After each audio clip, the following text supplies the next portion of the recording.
हाँ, तो प्यारे बच्चों एक बार फिर से बहुत-बहुत स्वागत है आप सभी का आपका अपना ही यूट्यूब चैनल मेजर टारगेट पर। तो प्यारे बच्चों आज की इस क्लास में हम लोग क्लास 10 के मैट्रिक बोर्ड परीक्षा 2027 के लिए यानी कि जितने भी विद्यार्थी 2027 में फाइनल मैट्रिक बोर्ड परीक्षा देने वाले हैं, हम लोग क्लास 10 के फिजिक्स का जो पहला चैप्टर है ना प्रकाश का परावर्तन, प्रकाश के परावर्तन के सभी महत्वपूर्ण मोस्ट इंपोर्टेंट 40 वस्तुनिष्ठ ऑब्जर्व क्वेश्चंस को यहाँ पे हम आपको पढ़ाने वाले हैं। अगर आप ये सभी 40 मोस्ट इंपोर्टेंट ऑब्जर्व प्रश्न को पढ़ लेते तो आपके आगामी बोर्ड एग्जाम 2027 के एग्जाम में एक भी प्रश्न नहीं छूटेगा। सारा का सारा प्रश्न आपके एग्जाम में इसी से रहने वाला है। तो जितने भी अभ्यर्थी 2027 में फाइनल मैट्रिक बोर्ड परीक्षा देने वाले हैं, तो इस वीडियो को आप शुरू से लेकर आखिरी तक ज़रूर देखिए। आप एक एक क्वेश्चंस का आंसर यहाँ पे बतलाने का कोशिश कीजिएगा कमेंट सेक्शन में जाकर के। और आपको लास्ट में एक प्यारा सा ये भी कमेंट करना है कि ये 40% में से आपको पहले से कितना परसेंट का सही और सटीक आंसर याद था। तो प्यारे बच्चों फटाफट से वीडियो को लाइक कीजिए, चैनल पर नए हैं तो चैनल को सब्सक्राइब कर लीजिएगा, साथ में बगल में नोटिफिकेशन बेल आइकन आएगा, इसे प्रेस करके ऑल पर जरूर सेलेक्ट कर लीजिएगा ना, ताकि यहाँ पे जब भी कोई क्लास हो तो आपको नोटिफिकेशन मिलता रहे। तो प्यारे बच्चों तो शुरू करते हैं यहाँ पे पहला नंबर प्रश्न से। तो देख सकते हैं जो फर्स्ट प्रश्न आपकी स्क्रीन के सामने में दिख रहा होगा, और ये जो प्रश्न है ना आपके एग्जाम में 100% 2027 के एग्जाम में पूछे जाएंगे, ठीक है ना। तो यहाँ पे अगर देखा जाए तो यहाँ पे क्या पूछा जा रहा है कि परावर्तन के नियम से निर्धारित होता है। तो प्यारे बाबू आप पढ़े होंगे प्रकाश के परावर्तन के कितने नियम होते हैं, 2 नियम होते हैं। आपके एग्जाम में एक प्रश्न ये भी पूछे जाते हैं। तो प्रकाश के परावर्तन के 2 नियम में से एक नियम ये होता है कि आपतन कोण जो होते हैं ना फिर जो परावर्तन कोण के बराबर होते हैं, जिसको हम लोग क्या कहते हैं कि कोण आई जो होते हैं ये कोण आर के बराबर होते हैं, ये आपको पता होना चाहिए। और प्यारे बच्चों प्रकाश के परावर्तन के एक और नियम होते हैं कि आपतित किरण परावर्तित किरण तथा आपतन बिंदु पर डाला गया अभिलंब, ये तीनों एक ही तल पर होते हैं, ये तीनों एक ही बिंदु पर होते हैं, ये आपको मालूम होना चाहिए।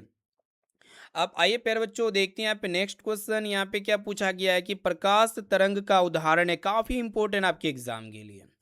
तो प्यारे बाबू आप लोग याद रखिएगा कि प्रकाश को चलने के लिए किसी माध्यम की आवश्यकता नहीं होती है, इसीलिए यह एक क्या होती है प्यारे बच्चों, विद्युत चुंबकीय तरंग होती है। तो यहाँ पे अगर देखा जाए तो ऑप्शन नंबर बी में आपका दिया हुआ है, बी वाला ऑप्शन बिल्कुल ही करेक्ट आंसर हो जाएगा, ठीक है ना। तो देख सकते हैं प्यारे बच्चों ये क्या होते हैं, विद्युत चुंबकीय तरंग होते हैं। अब आइए प्यारे बाबू देखिए यहाँ पे नेक्स्ट क्वेश्चन, और एक यहाँ पे हेडिंग था, यहाँ पे देखिएगा क्या यहाँ पे है हेडिंग पर बच्चों, प्रकाश एक विद्युत चुंबकीय तरंग होते हैं जिसमें से विद्युत क्षेत्र और चुंबकीय क्षेत्र परस्पर क्या होते हैं प्यारे बच्चों, दिशा के लंबवत होते हैं। यानी कि ये जो चुंबकीय क्षेत्र दिख रहा होगा प्यारे बच्चों, ये जो ग्रीन कलर का है, और ये जो विद्युत क्षेत्र मतलब चुंबकीय क्षेत्र और विद्युत क्षेत्र जो दिख रहा होगा ये दोनों अलग अलग कलर का है। यानी कि चुंबकीय क्षेत्र यहाँ पे देख सकते हैं जिसको हम लोग बी से दिखाते हैं, और इसका वेब जो दिख रहा होगा प्यारे बच्चों रेड कलर का है, और विद्युत क्षेत्र जो आपको दिख रहा होगा जिसको हम लोग ई से दिखाते हैं ये आपका ग्रीन कलर का। ये दोनों जो होते हैं ना प्यारे ये क्या होते हैं, परस्पर लंबवत होते हैं। अब आइए प्यारे बाबू देखते हैं यहाँ पे नेक्स्ट क्वेश्चन, यहाँ पे ध्यान से देखिएगा जो कि आपके एग्जाम के लिए 2027 के लिए मोस्ट इंपोर्टेंट है। तो यहाँ पे क्या कह रहा है आपको बताना है कि दर्पण के सामने किसी भी दूरी पर स्थित वस्तु का प्रतिबिंब सीधा प्रतीत होता है तो वह कौन सा दर्पण होगा, एग्जाम के लिए बहुत इंपॉर्टेंट है। तो प्यारे बच्चों आपको ये पता होना चाहिए। देखिएगा प्यारे बाबू समतल दर्पण हमेशा किस तरह का प्रतिबिंब बनाता है, सीधा प्रतिबिंब बनाता है ना, किसी भी दूरी पर रहे हमेशा प्रतिबिंब जो बनेगा प्यारे बच्चों समतल दर्पण में सीधा प्रतिबिंब बनेगा प्यारे बाबू और काल्पनिक बनेगा। लेकिन जो उत्तल दर्पण होते हैं इसमें प्रतिबिंब जो बनते हैं सीधा तो बनते हैं किसी भी दूरी पर इसमें भी सीधा बनते हैं, लेकिन इसमें प्रतिबिंब क्या होते हैं प्यारे बच्चों, छोटा बनते हैं। और जो अवतल दर्पण होते हैं प्यारे बच्चों प्रतिबिंब क्या होते हैं, सीधा तो बनते हैं उल्टा भी बनते हैं, ठीक है। और सभी दूरियों पर सीधा नहीं होता है ना, याद रखिएगा। एक स्पेशल केस आता है जिसमें प्रतिबिंब क्या होता है प्यारे बच्चों, उल्टा बन जाता है। अब आइए प्यारे बाबू देखते हैं यहाँ पे नेक्स्ट क्वेश्चन। तो देखिएगा यहाँ पे अगर देखा जाए तो तीसरा का जो सही और सटीक आंसर हो जाएगा या तो समतल दर्पण होगा प्यारे बच्चों या तो उत्तल दर्पण। यानी कि ये दोनों दर्पण में प्रतिबिंब कहीं पे भी रख दीजिए हमेशा सीधा बनेगा प्यारे बाबू, याद रखिएगा कॉन्सेप्ट को, ठीक है ना। अब आइए प्यारे बाबू देखते हैं यहाँ पे नेक्स्ट क्वेश्चन। यहाँ पे चौथा नंबर प्रश्न को देखिएगा। यहाँ पे क्या पूछा गया है कि निम्नलिखित में से किस माध्यम में प्रकाश की चाल सबसे अधिक होती है, मोस्ट इंपोर्टेंट है प्यारे बच्चों, नोट कर लीजिएगा ना। तो यहाँ पे अगर देखा जाए, यहाँ पे जो आपके लिए 3D नोट्स लेके आए हुए हैं ग्लॉसी लुक में, तो यहाँ पे कांच में अगर प्रकाश की चाल देखा जाए तो 2 लाख किलोमीटर प्रति सेकंड है, ठीक है ना। तो पानी में जो प्रकाश की चाल है पर जो देख सकते हैं इसमें अप्रोक्स 2.25 गुना 10 के पावर 8 मीटर प्रति सेकंड है। यानी कि प्रकाश की चाल जो है ना पर जो यहाँ पे अगर देखा जाए तो पानी में कुछ ज़्यादा है, ठीक है, काँच से। और यहाँ पे लोहा में जो प्रकाश की चाल है पेरोचो बहुत कम है। लेकिन जो निर्वात है ना पेरोचो, इसमें प्रकाश की चाल क्या है पेरोचो सबसे ज़्यादा, यानी कि 3 लाख किलोमीटर प्रति सेकंड है। आपके एग्जाम में पूछे आते हैं तो किस माध्यम में प्रकाश की चाल सबसे अधिक होती है प्यारे बच्चों, तो निर्वात में होती है। यानी कि यहाँ पे ऑप्शन नंबर डी बिल्कुल ही करेक्ट आंसर हो जाएगा, बिल्कुल सही उत्तर हो जाएगा प्यारे बाबू। अब देखते हैं यहाँ पे नेक्स्ट क्वेश्चन, यहाँ पे देखिएगा ध्यान से, क्या कह रहा है आपको बताना है कि प्रकाश की किरणें गमन करती है। तो प्यारे बच्चों मोस्ट इंपोर्टेंट आपके एग्जाम के लिए 2027 में 100% पूछे जाने वाले प्रश्न को लेके आए हुए हैं। अब देखिए प्रकाश की किरणें जो होती है ना प्यारे बाबू, ये हमेशा सीधी रेखा में गमन करती है। प्रकाश की किरणें हमेशा सीधी रेखा में गमन करती है। यही कारण है कि किसी भी वस्तु की छाया बनती है। सीधी रेखा में गमन करने का मतलब ये होता है। ऑप्शन नंबर ए बिल्कुल ही करेक्ट आंसर हो जाएगा। अब आइए प्यारे बाबू देखिए यहाँ पे नेक्स्ट क्वेश्चन को नोट कर लीजिएगा, क्या कह रहा है आपको बताना है कि जो तेलीय कागज होता है ना प्यारे बाबू, ये क्या होता है। अब देखिए कागज में अगर तेल लगा दीजिएगा तो वो क्या होता है प्यारे बच्चों, पारभाषक हो जाता है। यानी कि प्रकाश का कुछ हिस्सा आपको आर पार दिखेगा, यानी कि ब्लड टाइप का दिखेगा, जैसे कि रगड़ा हुआ शीशा आपको देख सकते हैं। इसमें क्या होता है प्यारे बच्चों, प्रकाश पूरी तरीके से आर पार नहीं जा सकता है। ये ना तो क्या होते हैं बच्चों पारदर्शक होते हैं, ना ही ये अपारदर्शक होते हैं। यानी कि दोनों का बीच का होते हैं, जिसको हम लोग क्या कहते हैं, पारभाषक कहते हैं। अब आइए प्यारे बाबू देखिए यहाँ पे आपको बताना कि प्रकाश के परावर्तन के कितने नियम होते हैं। तो पहला क्वेश्चन में ही हम आपको बताया कि प्रकाश के परावर्तन के मुख्य 2 नियम होते हैं प्यारे बच्चों। यहाँ पे बी वाला ऑप्शन बिल्कुल ही करेक्ट आंसर हो जाएगा। पहला नियम ये होता है कि आपतित किरण, परावर्तित किरण तथा आपतन बिंदु पर डाला गया अभिलंब, ये तीनों एक ही तल पर होते हैं, आपको ये मालूम होना चाहिए। और दूसरा नियम ये होता है कि आपतन कोण और परावर्तन कोण ये दोनों आपस में बराबर होते हैं। अब आइए प्यारे बाबू देखिए यहाँ पे नेक्स्ट क्वेश्चन आपको बताना है कि समतल दर्पण द्वारा बना प्रतिबिंब होता है। अब देखिए समतल दर्पण यानी कि जो प्लेन मिरर होते हैं, जो हम अपने घरों में ऐनक के रूप में इस्तेमाल करते हैं अपना चेहरा देखने के लिए, अगर उस दर्पण के सामने, जो बड़ा वाला दर्पण होता है, उस दर्पण या छोटा वाला दर्पण कहीं पे भी आप उसके सामने में अगर खड़ा हो जाते हैं तो प्रतिबिंब आपका जो रियल जितना साइज है ना पैरोचो, प्रतिबिंब भी उतना ही साइज दिखेगा। यानी कि छोटा बड़ा कुछ नहीं दिखेगा पैरोचो, बराबर दिखेगा। कहने का मतलब ये होता है जो समतल दर्पण होता है इसमें जो प्रतिबिंब होता है ना पैरोचो, कहीं पे भी खड़ा रहिए सीधा बनेगा, बराबर बनेगा। और दर्पण के पीछे बनता है और वस्तु के समान दूरी पर बनता है, याद रखिएगा, काफ़ी इंपॉर्टेंट है। अब देखिए प्यारे बाबू देखते हैं यहाँ पे नेक्स्ट क्वेश्चन आपको बताना ये है कि एक अभिसारी किरण पुंज दर्पण पर आपतित होती है। अब देखिए अभिसारी किरण पुंज कहाँ पे आपतित होती है, दर्पण पर आपतित होती है। तो परावर्तित किरणें क्या होगी, बहुत इंपॉर्टेंट है, याद रखिएगा प्यारे बच्चों। समतल दर्पण आपको ये मालूम होना चाहिए। यहाँ पे अगर बात किया जाए जो समतल दर्पण होते हैं ना, समतल दर्पण केवल दिशा बदलती है, किरणों का संभव मतलब संभाव नहीं बदलता है। कहने का मतलब ये होता है ये केवल दिशा बदलता है पेरोचो। यानी कि जो आपतित किरण होती है ना पेरोचो, और परावर्तित होने के बाद भी वो क्या होती है, यहाँ देखिएगा कि समतल दर्पण अभिसारी किरण पुंज आपतित होने पर परावर्तित किरण पुंज अभिसारी ही होती है। यानी कि यहाँ पे अभिसारी याद रखिएगा कौन सा दर्पण रहेगा, समतल दर्पण रहेगा। अगर अभिसारी किरणें हैं तो परावर्तित होने के बाद भी क्या रहेगा प्यारे बच्चों, अभिसारी ही रहेगा। यानी कि चारों तरफ छितरा ही जाएगा। अब देखिए प्यारे बाबू नेक्स्ट क्वेश्चन जो कि बहुत इंपॉर्टेंट 2027 के एग्जाम में 100% पूछे जाएंगे, इसको नोट कर लीजिएगा। क्या कह रहा है आपको बताना है कि किसी समतल दर्पण द्वारा आवर्धन होता है। आप देखिए काफी इंपॉर्टेंट है, ध्यान में रखिएगा प्यारे बाबू। समतल दर्पण इसका अर्थ क्या होता है कि समतल दर्पण द्वारा बना बना प्रतिबिंब का निर्माण को देखिएगा कि वस्तु की ऊंचाई जितना है ना, प्रतिबिंब में भी वस्तु की ऊंचाई उतना है। अगर आप आवर्धन इसका मैग्निफिकेशन निकालिएगा, क्या होता है कि प्रतिबिंब की ऊंचाई को अगर हम लोग वस्तु की ऊंचाई से डिवाइड करते हैं तो उसका वैल्यू समतल दर्पण में +1 ही आएगा ना। याद रखिएगा आपके एग्जाम के लिए काफी इंपॉर्टेंट है। तो यहाँ पे ए वाला ऑप्शन बिल्कुल ही करेक्ट आंसर हो जाएगा प्यारे बच्चों। देखते हैं यहाँ पे नेक्स्ट क्वेश्चन क्या कह रहा है, बहुत इंपॉर्टेंट है कि एक प्रकाश की किरणें तथा समतल दर्पण पर लंबवत आपतित होती है। प्रकाश की किरणें समतल दर्पण पर लंबवत आपतित होती है तो परावर्तन कोण का मान क्या होगा। तो इसको आपको याद रखना है कि जब किरण लंबवत यानी कि 90 डिग्री पर आपतित होगा ना प्यारे बाबू, तो आपतन कोण का मान कितना होगा, 0 डिग्री होगा। आपतन कोण यानी कि ये परपेंडिकुलर क्या हो रहा है, मतलब यहाँ पे आ रहा है, तो इसका वैल्यू कितना होगा फिर बच्चों, 90 डिग्री ना होगा।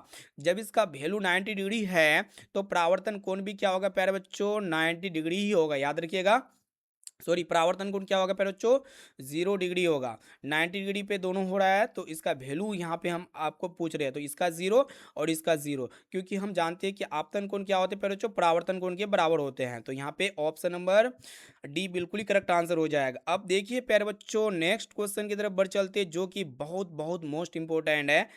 ध्यान से देखिएगा प्यारे बच्चों, किरणों के समूह को क्या कहते हैं। अब देखिए किरणों के समूह यानी कि जो भी किरणें होती है ना प्यारे बच्चों, वो हमेशा समूह में चलती है।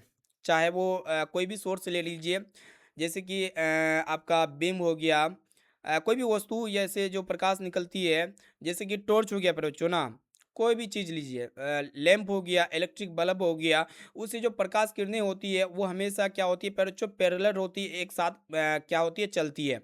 तो इसको हम लोग क्या कहते हैं, किरण पुंज या फिर प्रकाश पुंज के नाम से जानते हैं। याद रखिएगा, जो समूह में चलते हैं उसको हम लोग क्या कहते हैं, प्रकाश पुंज या किरण पुंज, ये इसका दो नाम है। इसीलिए यहाँ पे ऑप्शन नंबर सी बिल्कुल ही करेक्ट आंसर हो जाएगा, बहुत इंपॉर्टेंट है। अब आइए प्यारे बच्चों देखते हैं यहाँ पे नेक्स्ट क्वेश्चन, यहाँ पे क्या कह रहा है कि सूर्य से आने वाला प्रकाश पुंज निम्न में से कौन है। तो हम आपको पहले बताए, जो सूर्य से प्रकाश किरणें आती है, सूर्य से प्रकाश किरणें जो पृथ्वी पर आपतित होती है, इसका किरणें क्या होती है, पैरेलल होती है, यानी कि समांतर होती है। इसका किरणें आपस में कभी भी नहीं मिलेगी। यानी कि सूर्य हमसे क्या होती है प्यारे बच्चों, बहुत दूर होती है, और उससे आने वाले जो किरण पुंज होते हैं ना, पृथ्वी तक लगभग क्या होती है, समांतर पहुंचती है। तो यहाँ पे ऑप्शन नंबर बी बिल्कुल ही करेक्ट आंसर हो जाएगा। देखिए प्यारे बाबू, देखते हैं नेक्स्ट क्वेश्चन, जो कि नेक्स्ट लेवल का है, बहुत इंपॉर्टेंट है कि गोलीय दर्पण की फोकसांतर एवं वक्रता त्रिज्या, कहने का मतलब ये होता है कि एफ और आर के बीच में संबंध क्या होता है। हम लोग जानते हैं जो फोकस दूरी होती है पर जो वक्रता त्रिज्या की आधी होती है, यानी कि एफ बराबर r/2 होता है। अगर यहाँ पे वक्रता त्रिज्या पूछा जाए ऑप्शन में रहेगा तो आर बराबर क्या हो जाएगा, इसको क्रॉस मल्टीप्लिकेशन मल्टीप्लिकेशन कर दीजिएगा, एफ को 2 से गुना कीजिएगा तो 2f हो जाएगा, आर को 1 से गुना कीजिएगा तो आर हो जाएगा। यानी कि आर बराबर क्या हो जाएगा पर बच्चों, 2f हो जाएगा। कहने का मतलब ये होता है जो वक्रता त्रिज्या होती है ये फोकस दूरी की 2 गुणी होती है। तो देख सकते हैं कौन सा ऑप्शन में दिया हुआ है, ए ऑप्शन बिल्कुल ही करेक्ट आंसर है। अब आइए प्यारे बाबू देखते हैं यहाँ पे नेक्स्ट क्वेश्चन की तरफ बढ़ चलते हैं, जो कि बहुत इंपॉर्टेंट है। देखिएगा ध्यान से कि किसी बिंब का अवतल दर्पण द्वारा बना प्रतिबिंब आभासी, सीधा तथा बड़ा पाया गया। वस्तु की स्थिति कहाँ होनी चाहिए। तो प्यारे बाबू यहाँ पे याद रखिएगा, जब भी वस्तु को हम लोग पोल और फोकस के बीच में रखते हैं तो अवतल दर्पण जो प्रतिबिंब बनाता है बड़ा, सीधा और काल्पनिक प्रतिबिंब बनाता है। याद रखिएगा, यहाँ पे हम आपको ये बता रहे हैं कि जब भी वस्तु को कहाँ पे रखेंगे पर बच्चों, फोकस मतलब मुख्य फोकस और ध्रुव के बीच में, ठीक है, यानी कि पी और आपका फोकस एफ के बीच में वस्तु को रखा जाता है, तो इसका जो प्रतिबिंब बनता है ना पर बच्चों, बड़ा, सीधा और काल्पनिक बनता है। तो यहाँ पे अगर देखा जाए तो ऑप्शन नंबर कौन सा राइट आंसर हो जाएगा प्यारे बच्चों, देखिएगा ऑप्शन नंबर डी बिल्कुल ही करेक्ट आंसर हो जाएगा। दर्पण के ध्रुव और मुख्य फोकस के बीच में रखेंगे तभी प्रतिबिंब कैसा बनेगा, काल्पनिक बनेगा, सीधा बनेगा और बड़ा बनेगा।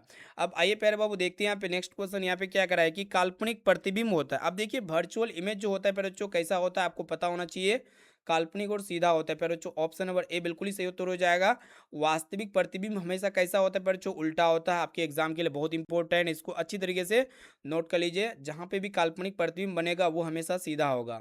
अब देखिए प्यारे बाबू देखते हैं यहाँ पे नेक्स्ट क्वेश्चन, यहाँ पे क्या कह रहा है आपको बता रहे हैं कि सरल सूक्ष्मदर्शी में किसका उपयोग होता है। तो प्यारे बच्चों, जो सरल सूक्ष्मदर्शी होता है ना, उसमें हम लोग कांच का उपयोग करते हैं, लेंस या दर्पण का उपयोग करते हैं। तो सबसे पहले आप याद रखिएगा, जो उत्तल लेंस होते हैं ना प्यारे बच्चों, उत्तल लेंस जो होते हैं, इसमें वस्तु जो होते हैं ना पर जो बड़ा और स्पष्ट रूप से, स्पष्ट मतलब प्रतिबिंब दिखाता है ना, इसीलिए हम लोग उत्तल लेंस का उपयोग करते हैं सरल सूक्ष्मदर्शी में।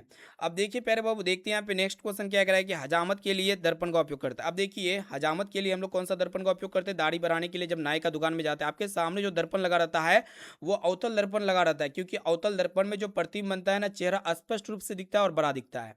सिंपल बात है। अब देखिए प्यारे बाबू, देखिए यहाँ पे क्या कह रहा है कि सर्च लाइट का परावर्तक सतह होता है। अब देखिए बच्चों, ये जो सर्च लाइट होता है ना, ये कहाँ पे लगा रहता है, रोड साइड्स में लगा रहता है, मतलब रोड में लगा रहता है, ठीक है ना, सड़क में लगा रहता है। और इसमें जो दर्पण लगा रहता है ना, कौन सा दर्पण होता है, अवतल दर्पण होता है। क्योंकि अवतल दर्पण इसलिए लगा रहता है क्योंकि जो प्रकाश होता है ना, पर जो तीव्र से निकलता है और समांतर निकलती है, इसलिए यहाँ पे ऑप्शन नंबर बी बिल्कुल ही करेक्ट आंसर हो जाएगा। अब आइए प्यारे बाबू, देखिए यहाँ पे जो दंत विशेषज्ञ होता है, जो टीथ मतलब डॉक्टर लोग होते हैं, टीथ स्पेशलिस्ट होते हैं, किस दर्पण का उपयोग मरीजों के लिए दांतों का बड़ा प्रतिबिंब देखने के लिए करता है, तो बताइए प्यारे बच्चों। अब देखिए यहाँ पे जब भी आपका दांत में प्रॉब्लम होगा, दांत दर्द करेगा या फिर कोई चीज़ होगा, दांत में प्रॉब्लम होगा, तो डॉक्टर लोग क्या करते हैं, अवतल दर्पण रखते हैं। इसलिए रखते हैं क्योंकि अवतल दर्पण में जो प्रतिबिंब बनता है प्यारे बच्चों, बड़ा बनता है, आभासी बनता है, ठीक है ना। याद रखिएगा, आपके एग्जाम के लिए काफ़ी इंपॉर्टेंट है। अब देखिए यहाँ पे नेक्स्ट क्वेश्चन क्या कह रहा है, आपको बताना है कि निम्नलिखित में से कौन उत्तल दर्पण की फोकस दूरी है जिसकी वक्रता त्रिज्या 32 सेंटीमीटर। कहने का मतलब ये होता है कि फोकस दूरी यहाँ पे आपसे पूछा जा रहा है, ठीक है ना। तो यहाँ पे हम लोग जानते हैं F बराबर क्या होता है बच्चों, R/2 होता है, ये फॉर्मूला है, आपको पता होना चाहिए।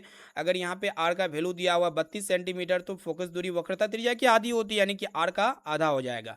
तो 32 का आधा 16 हो जाएगा, जो कि 16 सेंटीमीटर हो जाएगा, प्लस 16 सेंटीमीटर, जो कि यहाँ पे देख सकते हैं पहले बच्चों, ऑप्शन नंबर सी बिल्कुल ही करेक्ट आंसर हो जाएगा ना।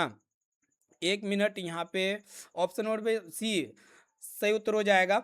अब आइए प्यारे बाबू, देखिए यहाँ पे आपको बताना है कि किस दर्पण का पक्ष दृश्य दर्पण के रूप में उपयोग किया जाता है। पक्ष दृश्य दर्पण कहने का मतलब वो होता है, इसको पहले समझ लीजिए, जो वाहन होते हैं ना बच्चों, जैसे कि बाइक हो गया, कार हो गया, बड़ा बड़ा वाहन हो गया, ट्रक हो गया, उस समय जो दोनों साइड में जो ट्रक मतलब ये मिरर लगा रहता है, फिर बीच में जो मिरर लगा रहता है, वो कौन सा मिरर होता है, कौन सा दर्पण होता है, तो आप लोग याद रखिएगा प्यारे बाबू, वो हमेशा उत्तल दर्पण लगा रहता है, उत्तल दर्पण लगा रहता है। इसीलिए इसका उपयोग हम लोग इसलिए करते हैं क्योंकि जो पीछे का जो दृश्य होता है ना बच्चों, वो हमेशा दर्पण में छोटा दिखाई देगा, सीधा दिखाई देगा, इसीलिए इसका उपयोग हम लोग करते हैं। अब आइए प्यारे बाबू, देखते हैं यहाँ पे नई कार्य चिन्ह परिपाटी के अनुसार दर्पण के सामने रखी गई बीम की दूरी क्या होती है। अब देखिए नई कार्य चिन्ह परिपाटी क्या होता है, ये हो गया आपका प्यारे बच्चों अवतल दर्पण। अब देखिए प्रकाश की जो दिशा होती है ना, हमेशा वस्तु को बाएं साइड में रखा जाता है, ठीक है ना। दर्पण के बाएं साइड में, यानी कि दर्पण के सामने में वस्तु को रखा जाता है प्यारे बच्चों, और दर्पण की जो समान दूरी होती है वो धनात्मक होती है, यानी कि दर्पण के सामने की दूरी क्या होती है, पॉजिटिव होती है। दर्पण के सामने की जो दूरी होती है वो पॉजिटिव हो, यानी कि बाएं साइड में क्या होता है, पर जो पॉजिटिव होता है, दाहिने साइड में क्या होता है, नेगेटिव होता है, ये आपको मालूम होना चाहिए। और यहाँ पे जो ऊर्ध्वाधर ऊपर, यानी कि ऊपर की तरफ जो दूरी होती है प्लस होती है, और नीचे की तरफ जो दूरी होती है पर जो क्या होती है, नीचे साइड में नेगेटिव होता है। याद रखिए, आपके एग्जाम के लिए काफ़ी इंपॉर्टेंट है। तो यहाँ पे बीम की दूरी जो ली जाती है सामने में, यहाँ पे पूछा गया है, तो धनात्मक यानी कि पॉजिटिव हो जाएगा प्यारे बाबू। याद रखिएगा, आपके एग्जाम के लिए काफ़ी इंपॉर्टेंट है। ये प्रश्न आपके एग्जाम में बरोबर बरोबर पूछ लिए आते हैं। ध्यान से एक एक क्वेश्चंस को याद कर लीजिए, और लास्ट में आपको एक प्यारा सा कमेंट करके बता देना है, ठीक है प्यारे बाबू। अब देखिए यहाँ पे नेक्स्ट क्वेश्चन की तरफ बढ़ चलते हैं। अगर देखा जाए अगला प्रश्न क्या कह रहा है कि निम्न में से किस दर्पण की फोकस दूरी धनात्मक ली जाती है। अब देखिए कौन ऐसा दर्पण है जिसकी फोकस दूरी क्या होगी, धनात्मक होगी। अब प्यारे बाबू, अगर यहाँ पे देखा जाए फोकस दूरी किसकी धनात्मक होगी, तो उत्तल दर्पण की फोकस दूरी क्या होगी, पर जो पॉजिटिव होती है, लेकिन जो अवतल दर्पण होते हैं इसकी फोकस दूरी नेगेटिव होती है, और उत्तल दर्पण की फोकस दूरी पॉजिटिव होती है, इसलिए क्योंकि इसका जो प्रतिबिंब बनता है ना, पर जो दर्पण के पीछे बनता है, इसका जो प्रतिबिंब बनता है दर्पण के पीछे तरफ बनता है, ठीक है। और समतल दर्पण और अवतल दर्पण में प्रतिबिंब दर्पण के सामने में ही बनता है, ठीक है। अब आइए प्यारे बाबू, देखिए यहाँ पे किसी कार के अग्रदीप, इसका तो बात हो गया जो हेडलाइट का बात नहीं हुआ है, यानी कि जो भी कार या फिर बाइक वगैरह जो भी वाहन होता है, उसका जो हेडलाइट होता है, हेडलाइट का बात हो रहा है, अग्रदीप का बात हो रहा है, उसमें जो दर्पण परियुक्त होती है वो कौन सी दर्पण होती है, देख सकते हैं इसमें जो ये इसके अंदर जो दर्पण लगा रहता है पैर बच्चों, इस मिरर की ये आपका टॉर्च के अंदर, लाइट के अंदर, ये कौन सा दर्पण लगा रहता है, अवतल दर्पण लगा रहता है। इसका उपयोग इसलिए किया जाता है क्योंकि प्रकाश को आगे की ओर समांतर रूप से किरणों को क्या कर सके, भेज सके। तो यहाँ पे ऑप्शन नंबर ए इसका राइट आंसर हो जाएगा। अब आइए प्यारे बच्चों देखते हैं यहाँ पे नेक्स्ट क्वेश्चन। यहाँ पे आपको बताना है कि समतल दर्पण की फोकस दूरी क्या होती है, तो पॉजिटिव होती है या अनंत होती है या शून्य, या क्या होती है। अब देखिए समतल दर्पण की जो फोकस दूरी होती है प्यारे बच्चों क्या होती है, अनंत होती है, इनफाइनिटी होती है। कहने का मतलब ये होता है कि समतल दर्पण की जो प्रतिबिंब मतलब बने प्रतिबिंब का जो किरणें होती है ना, परावर्तित होने के बाद कभी भी एक बिंदु पर नहीं मिलती है, इसलिए इसकी फोकस दूरी अनंत मानी जाती है। प्यारे बाबू देखिए यहाँ पे अवतल दर्पण के सामने वस्तु को कहाँ पे रखेंगे, तो प्रतिबिंब उल्टा वास्तविक आकार का बनेगा। अब देखिए प्यारे बच्चों, जब भी वस्तु को हम लोग वक्रता केंद्र और जब भी वस्तु को कहाँ पे रखा जाएगा प्यारे बच्चों, वक्रता केंद्र पर रखा जाएगा, तो प्रतिबिंब भी जो बनेगा ना प्यारे बच्चों, समान आकार का बनेगा, क्योंकि यहाँ पे बात किया गया है समान आकार का। इसीलिए यहाँ पे वस्तु को कहाँ पे रखेंगे, वक्रता केंद्र यानी कि सेंटर में ही रखेंगे, यानी कि सी पे ही रखेंगे, तभी प्रतिबिंब कहाँ बनेगा बच्चों, सी पर ही बनेगा, समान आकार का बनेगा। अब देखिए प्यारे बाबू, दाढ़ी बनाने के लिए कौन सा दर्पण उपयुक्त होता है, तो इसका चर्चा हम लोग पहले कर चुके हैं, अवतल दर्पण का उपयोग होता है। तो यहाँ पे कौन सा ऑप्शन सही होगा, ऑप्शन सी। अब देखिए उत्तल दर्पण में जो बना काल्पनिक प्रतिबिंब होता है ना प्यारे बच्चों, हमेशा कैसा होता है ना, पूछा गया है, तो हमेशा उत्तल दर्पण में जो प्रतिबिंब बनता है प्यारे बाबू, इसको याद रखिएगा, हमेशा सीधा, छोटा और काल्पनिक बनता है। तो यहाँ पे कौन सा ऑप्शन सही होगा प्यारे बच्चों, बताइए 29 का कौन सा ऑप्शन सही होगा, तो आप बोलेंगे सर जी इसमें ऑप्शन नंबर सी बिल्कुल ही करेक्ट आंसर हो जाएगा, सीधा और हरासित।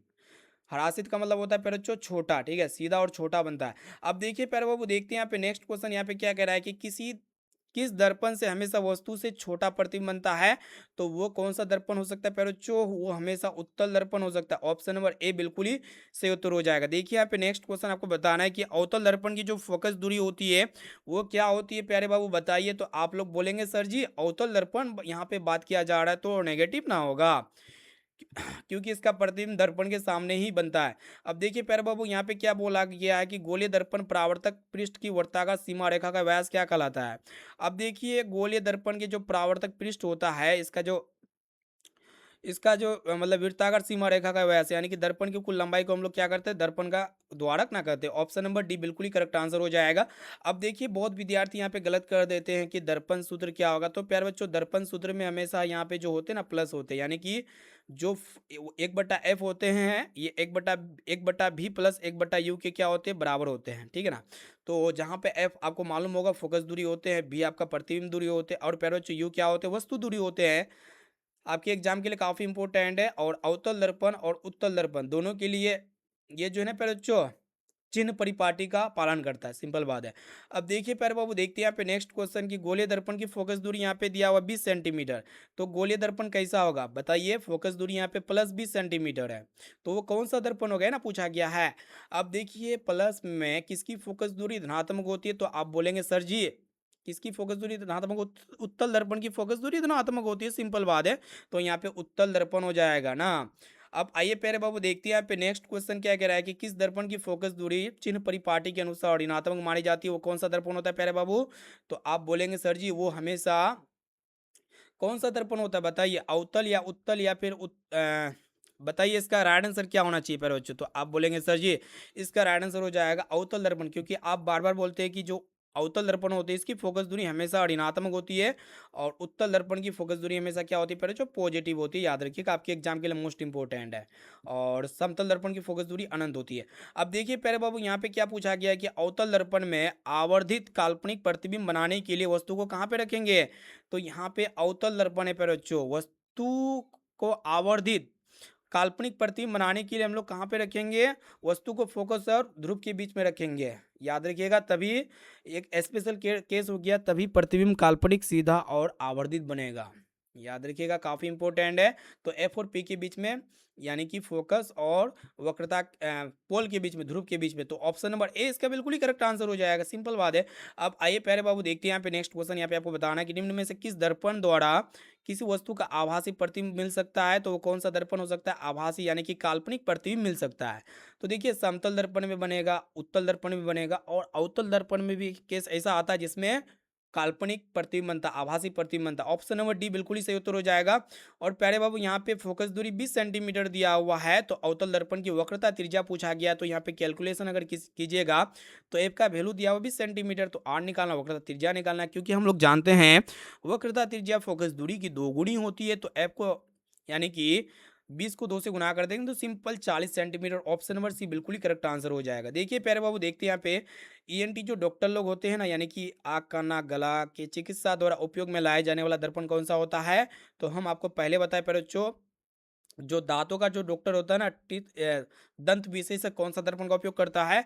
तो उत्तल दर्पण का ही उपयोग करता है या फिर अवतल दर्पण का? तो आप बोलेंगे सर अवतल दर्पण का उपयोग करता है, आपको ये मालूम होना चाहिए।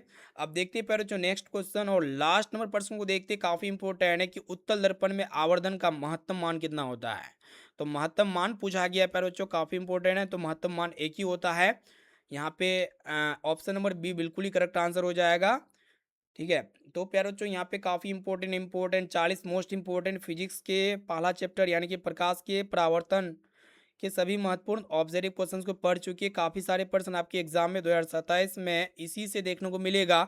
इसीलिए जितने भी अभ्यर्थी इस बार फाइनल मैट्रिक बोर्ड परीक्षा देने वाले हैं तो इस चैनल को सब्सक्राइब कीजिए और इस वीडियो को अपने दोस्तों तक जरूर शेयर कीजिए, ताकि यहाँ पे और भी हम एक से एक नए अंदाज में वीडियो बना सकूं। प्यारे बच्चों, वीडियो को वायरल कीजिए ताकि सभी स्टूडेंट तक, बिहार के जितने भी विद्यार्थी हैं सभी तक वीडियो पहुंच सके, पहुंच सॉरी पहुंच सके। और यहाँ पे वीडियो को जो विद्यार्थी लाइक नहीं किए तो वीडियो को लाइक कीजिए, चैनल पर नए हैं तो चैनल को सब्सक्राइब कर लीजिएगा। तो प्यारे बच्चों, फिर मिलते हैं आप अगले क्लास में। Thank you.